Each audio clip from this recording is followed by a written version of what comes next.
Hello दोस्तों, कैसे हो आप सब। उम्मीद है आप सब ठीक होंगे।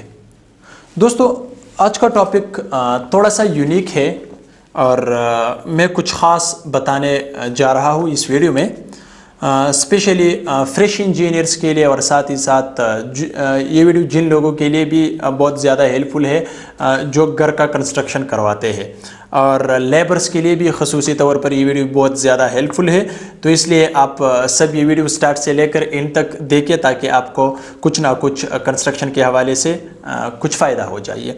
तो चलिए दोस्तों, स्टार्ट करते हैं।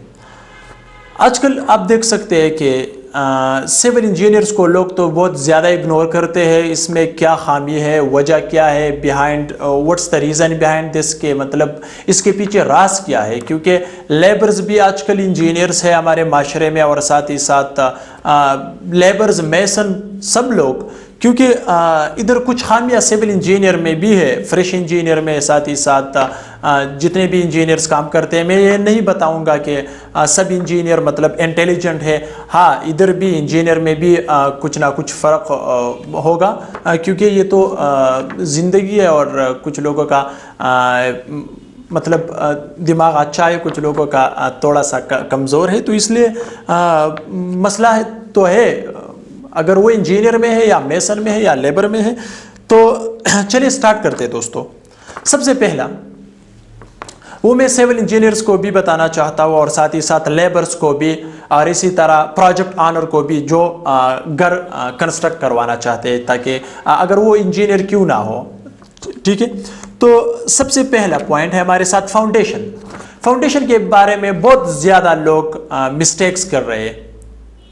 वो क्या है, आजकल जो मिस्त्री लोग हैं वो कह रहे हैं कि मैंने बहुत ज़्यादा कंस्ट्रक्शन करवाए हैं, और अगर हम फाउंडेशन की यानी डेप्थ जो गहराई है अगर आप वो कम भी रखें तो नो प्रॉब्लम, क्योंकि मैंने बहुत ज़्यादा कंस्ट्रक्शन किए हैं। दोस्तों, ऐसा नहीं है। फाउंडेशन शुड बी मिनिमम कम से कम फाउंडेशन 50 सेंटीमीटर होना चाहिए, चाहे वो ज़मीन ज़्यादा पुख्ता क्यों ना हो, अगर इसकी बेरिंग कैपेसिटी अगर ज़्यादा से ज़्यादा क्यों ना हो, लेकिन हमको क्या चाहिए, फाउंडेशन को कम से कम 50 सेंटीमीटर यानी 0.5 मीटर तक गहराई ज़रूरी है। इसको ज़रूर खोदाई करना पड़ेगा।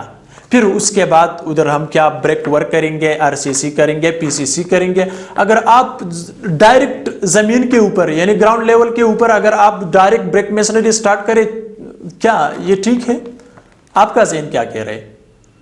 तो ज़्यादातर ये मिस्त्री लोग कह रहे हैं, और जो प्रोजेक्ट का ऑनर है, जो मनसूबे का जो ऑनर है, वो कह रहे हैं कि चले इसका बहुत ज़्यादा एक्सपीरियंस है, ये है वो है। ये एक्सपीरियंस है वो अलग बात है, लेकिन जो हमारे साथ इंजीनियर है, चाहे वो फ्रेश है चाहे वो ओल्ड पुराना इंजीनियर है, लेकिन उन लोगों ने कम से कम 18 साल तक उन्होंने सिविल इंजीनियरिंग की पढ़ाई किया है।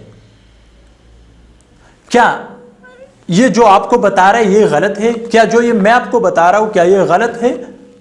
कम से कम बुनियाद की गहराई 50 सेंटीमीटर होना चाहिए, चाहे जमीन पुख्ता क्यों ना हो, 50 सेंटीमीटर कम से कम होना चाहिए। अगर बेरिंग कैपेसिटी ऑफ साइल यानी जो जमीन के कुव्वत बर्दाश्त है अगर वो कम है, तो उसके हिसाब से आपको क्या स्पेसिफिक फार्मूला इस्तेमाल करना पड़ेगा। कि हमारे साथ जो हमारे साथ फार्मूला से how to find depth of foundation इस वीडियो के डिस्क्रिप्शन में लिंक है, उधर आप पढ़ सकते हैं कि किस तरीके से आप बुनियाद की गहराई फाइंड कर सकते हैं मुख्तलिफ लोड्स के लिए। ठीक है, ये हमारे साथ फर्स्ट पॉइंट है। ये जितने भी लोग काम कर रहे हैं वो इंजीनियर्स को इग्नोर करते हैं, जो मिस्त्री लोग कह रहे हैं बस उसके फार्मूले के हिसाब से लोग काम करते हैं। तो इसलिए बिल्डिंग में तो मसले पैदा हो सकता है, अगर 1 साल बाद 2 साल बाद, लेकिन मसला होगा, क्योंकि ज़मीन में कुछ भी हो सकता है, सेटलमेंट हो सकता है, जलजले हो सकता है। ठीक है, दूसरा आल्सो मेन पॉइंट है हमारे साथ प्लिंथ बीम। ज़्यादातर लोग मैंने देखी है वो प्लिंथ बीम प्रोवाइड नहीं करते, वो कह रहे प्लिंथ बीम की ज़रूरत नहीं है। यार आप क्या कह रहे हैं, प्लिंथ बीम की क्यों ज़रूरत ना है? Plinth beam is the very important part of the building. दोस्तों,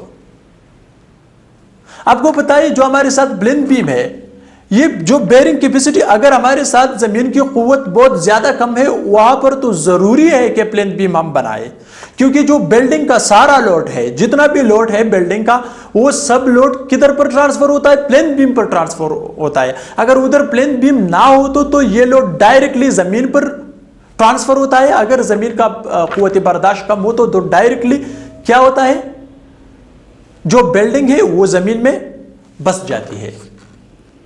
तो plinth beam is very important, चाहे प्लिंथ बीम की डेप्थ कम क्यों ना हो, लेकिन ये बहुत ज्यादा जरूरी है। उसमें सरिये मतलब डालना चाहिए, क्योंकि ज्यादातर लोग बस वैसे ही प्लिंथ बीम क्या है 9 इंच और इसी तरह 9 बाय 9 इंच, हमारे साथ 9 इंच और 9 इंच के हिसाब से मतलब एक चीज बनाता है, कह रहा है कि ये प्लिंथ बीम नहीं है। सरिये बहुत ज्यादा जरूरी है। आरसीसी है दोस्तों, रेनफोर्स्ड सीमेंट कंक्रीट है। जब भी लोड आता है, जब हमारे साथ क्योंकि कंक्रीट भी बहुत ज्यादा लोड सपोर्ट करता है, ठीक है, लेकिन जब इसमें हम सरिये डालें तो यह बहुत ज्यादा मजबूत होता है। बिल्डिंग की जो उम्र है, जितना भी एज है बिल्डिंग का, वो इंक्रीज करता है। चाहे अगर जमीन की बर्दाश्त कम हो तो फिर भी यह बिल्डिंग को बहुत ज्यादा फायदा दे सकता है, ठीक है।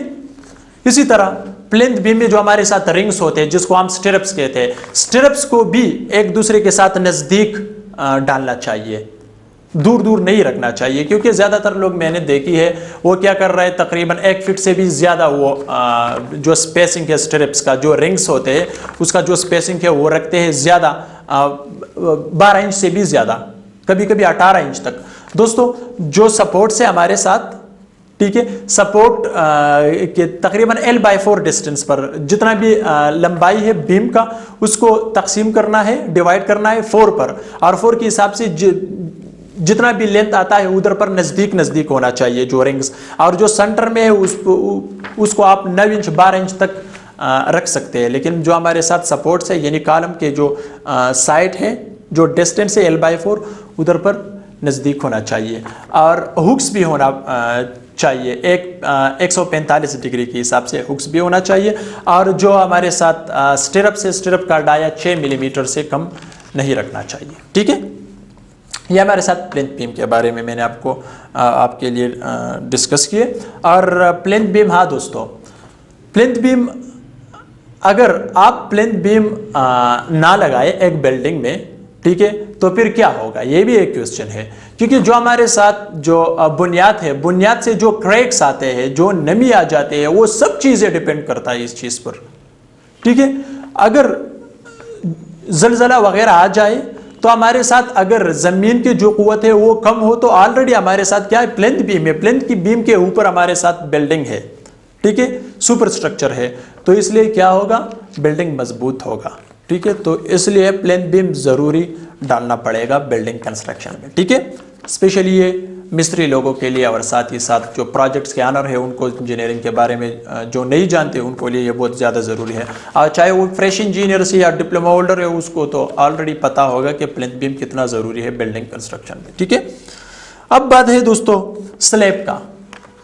स्लैब में हम क्या करते हैं, कभी कभी मैं लोगों को देखता हूँ वो जो थिकनेस ऑफ द स्लैब है वो 4 इंच से भी कम रखते हैं, 3 इंच 4 इंच रखते हैं। मिस्त्री लोग तो कह रहे हैं कि मैंने ऑलरेडी बहुत ज्यादा कंस्ट्रक्शन की है, नो प्रॉब्लम 4 इंच रखो। नो, ऐसा नहीं है दोस्तों। 4 इंच अगर आप रखे, उधर हमारे साथ कंक्रीट कवर है, कंक्रीट कवर कम से कम 1 इंच होना चाहिए, नीचे से ऊपर से। फिर सरिया का डाया कितना है, कम से कम 1/2 इंच 12 मिलीमीटर, तो कंक्रीट कहाँ होगा दोस्तों, याद रखो 5 इंच से थिकनेस ऑफ द स्लैब कम नहीं होना चाहिए। जो स्लैब की मोटाई है वो 5 इंच से कम नहीं होना चाहिए, जो भी है 5 इंच जरूरी रखना चाहिए, ठीक है। और नॉर्मली हमारे साथ 6 इंच ओके है, ठीक है। अब हमारे साथ जो कंक्रीट कवर है, क्योंकि हमारे साथ अगर हम कंक्रीट कवर प्रोवाइड ना करें, अब लोग क्या करते हैं, जिसके साथ नॉर्मल जो पत्थर है इधर उधर से वो लेते हैं वो पत्थर, और स्टील के नीचे कंक्रीट कवर के लिए पत्थर डालते हैं। पत्थर का थिकनेस उनको पता नहीं है, कभी 2 इंच, कभी 1 इंच, कभी 1/2 इंच, ऐसा नहीं होना चाहिए दोस्तों। एक लेवल में एक थिकनेस के हिसाब से कंक्रीट कवर होना चाहिए। इसके लिए जो स्पेसर्स है वो बहुत ज़्यादा ज़रूरी है। अगर स्पेसर ना मिले, अगर बजट का इशू है, तो आपको क्या लाना है, जो संगमरमर है हमारे साथ, जो मार्बल के टुकड़े हैं, टूटे फूटे टुकड़े हैं, आप फैक्ट्री से ला सकते हैं। अगर वो 1 इंच है या 1.5 1/2 इंच है तो आप लगा सकते हैं। जितनी भी नज़दीक हो तो बहुत ज़्यादा फ़ायदा होगा स्लैब के लिए, ठीक है। स्लैब में एक और मसला भी है, आप देख सकते हैं ऑलरेडी कि जो हमारे साथ शटरिंग है, शटरिंग यानी जो तख्ते हैं हमारे साथ, ठीक है, तख्तों के दरमियान बहुत ज़्यादा फासला है और उस फासले को लोग मतलब वैसे ही छोड़ते हैं। वैसा नहीं रखना चाहिए, उसको कम से कम प्लास्टर होना चाहिए, ताकि आप उस पर प्लास्टर लगाए। जो भी हमारे साथ ब्लीडिंग है, जो भी सेग्रीगेशन वगैरह, जो भी पानी है सीमेंट का, वो नीचे नहीं गिरना चाहिए। क्योंकि हमारे साथ जो सीमेंट का जो क्या है, हमारे साथ सीमेंट का जो स्ट्रेंथ है, जो मजबूती है, वो वही पानी में है और वो पानी गिर जाते हैं उन सुराखों में, उन गैप्स में जो आप वैसे ही रखते हैं। उसको कम से कम प्लास्टर लगाना चाहिए, कम से कम सीमेंट या आम चिकनी मिट्टी से आप लगाए जो भी है, लेकिन उसको फिल करना पड़ेगा, ठीक है। बहुत ज़्यादा लाजमी पॉइंट है ये।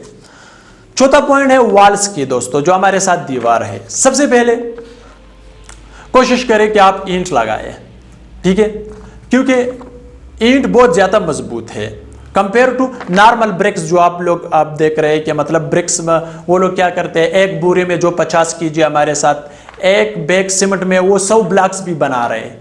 क्या ये ठीक है? ये ठीक नहीं है दोस्तों। कोशिश करें कि आप ब्रिक्स यूज करें। अगर बजट का प्रॉब्लम है तो 2nd क्लास ब्रिक लगाए, अगर फिर भी बजट का प्रॉब्लम है तो 3rd क्लास ब्रिक लगाए। लेकिन ब्रिक्स बहुत ज्यादा इंपॉर्टेंट है, लेकिन 3rd क्लास से नीचे नहीं लगाना चाहिए।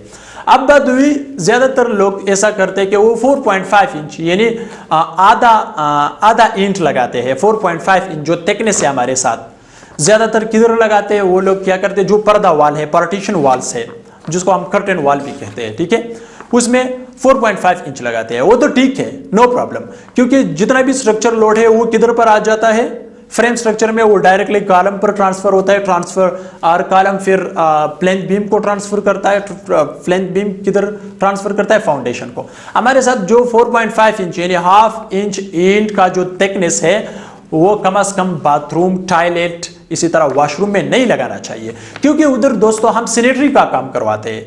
और सैनिटरी से जब हम कटाई करते हैं, सैनिटरी के लिए कम से कम वो 2-3 इंच होनी चाहिए। जो हम पाइप्स लगाते हैं, कम से कम पाइप्स 2 इंच है सैनिटरी का पाइप। तो इधर आप क्या करेंगे, उधर हमारे साथ एक जगह से मतलब जो 4.5 इंच थिकनेस है ईंट का, तो वो क्या होगा, दीवार तो टूट जाएगा ना, टूटा फूटा होगा। तो इसलिए कम से कम बाथरूम, वॉशरूम, इन चीज़ों में दीवार 9 इंच कंप्लीट होना चाहिए। चाहे अगर आप कटाई करवा लें सैनिटरी काम का, तो भी आपको इशू नहीं होगा। तो ये है आज की वीडियो, बहुत ज़्यादा लाजमी है मिस्त्रियों के लिए भी है, फ्रेश इंजीनियर्स के लिए भी है, और जो इंजीनियर जिनको इन चीज़ों के बारे में पता नहीं है तो इनके लिए बहुत ज़्यादा ज़रूरी है। लेकिन मैं ऑनर के लिए बता रहा हूँ, जो कंस्ट्रक्शन ऑनर्स है, जो बिल्डिंग बनाते हैं, उसको मैं बताना चाहता हूँ कि हमारे साथ इंजीनियर का बहुत ज़्यादा वैल्यू है, चाहे वो इंडिया में है या पाकिस्तान में है। इन लोगों को इग्नोर ना करो, क्योंकि उन्होंने 16-18 साल बहुत ज़्यादा पढ़ाई की है और इन लोगों का सब चीज़ों का पता है, चाहे वो फ्रेश हो, चाहे वो पुराना इंजीनियर हो, लेकिन उसको इग्नोर नहीं करना चाहिए। और मिस्त्री लोग जो है हमारे साथ, तो उसका भी तजुर्बा है, लेकिन उसका तजुर्बा कहाँ से है, वो सब चीज़ें इंजीनियर से मतलब सीख रहे हैं ना। तो फिर आपको चाहिए कि आप इंजीनियर को वैल्यू दे दी जाए और अपना काम सही तरीके से करवा ले। दोस्तों ये है आज की वीडियो। अगर आपको ये वीडियो पसंद आए तो वीडियो को ज़रूर लाइक कीजिए, चैनल को भी ज़रूर सब्सक्राइब करें बेल आइकन के साथ, अगर आप इस चैनल पे नए हैं, और इसी तरह वीडियोस देखने के लिए हमारे साथ जुड़ जाए। Thank you. इंशाल्लाह नेक्स्ट वीडियो में मिलेंगे। अल्लाह हाफिज़।